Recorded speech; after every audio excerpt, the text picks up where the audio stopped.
Mr. Speaker, sir, at the outset, I would like to point out that we are thinking in terms of a society in which we will be able to provide at least the basic minimum to every individual in our country. When we want to raise the standard of living of the people, we have to take into consideration the farmers and agricultural laborers. In view of this, the agricultural sector will have to be improved. I think you will agree that we cannot do it unless we put in new life and vigor into it.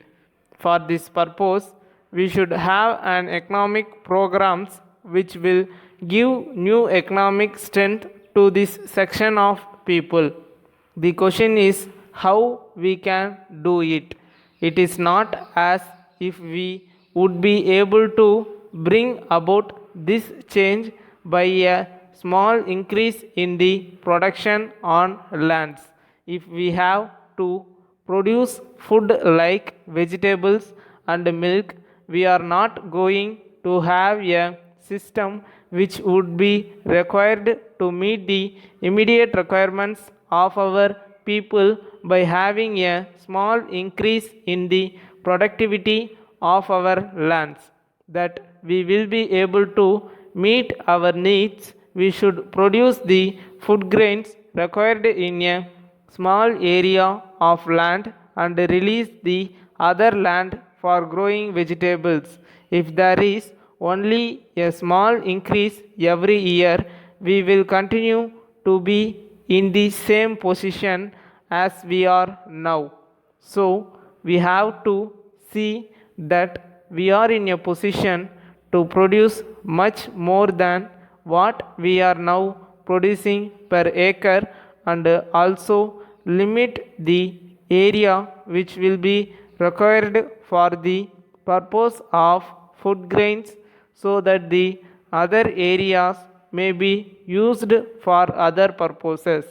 In this connection, there is another point which we must bear in mind. At present, even our forest area is getting reduced in industrially developed countries. After restricting the area of cultivation, they are growing new forests to meet their industrial requirements. I have no doubt that we should also reach that stage of development when we would require all these forest products. Then I hope you will agree that it is not merely fertilizers and seeds which would help us. In addition to these, we should have water also. Even with regard to water, we have to change our ideas. In the past, our irrigation projects have been on the basis of protective water supply and not water supply for intensive cultivation. That is why we have to develop underground water resources, so that where one crop is grown, we may be able to raise two crops, and where two crops are grown, we may be able to raise three crops.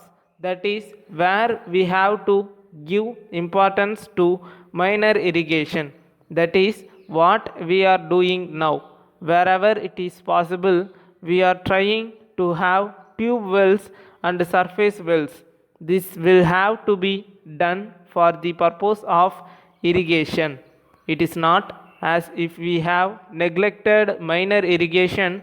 Some people seem to think that simply because I am laying stress on fertilizers, I am ignoring the irrigation aspect. I may tell you that I am more aware of the necessity of water for carrying out this program than anybody else.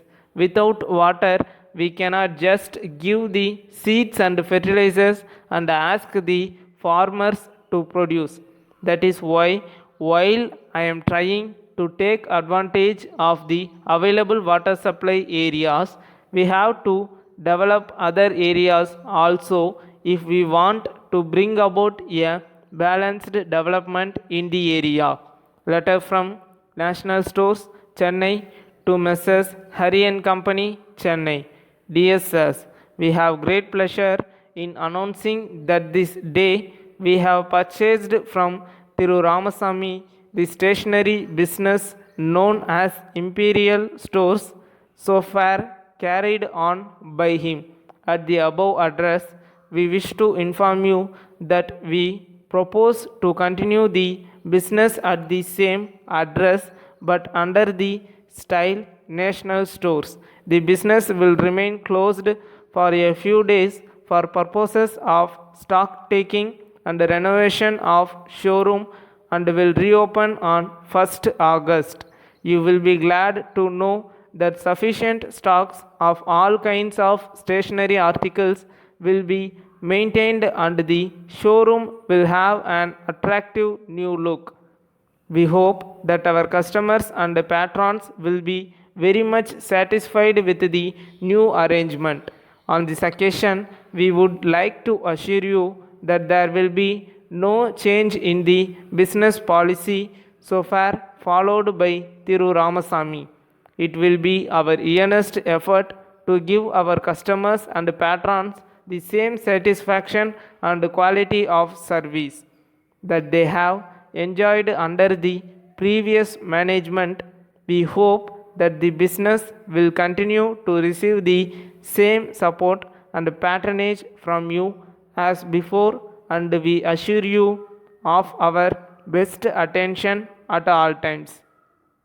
Please take note of our signature below, which will be used in all further correspondence and engagements entered into by us. Yours faithfully. For more dictation videos, like, share and subscribe to our channel TN Shorthand Dictation. Thank you for watching.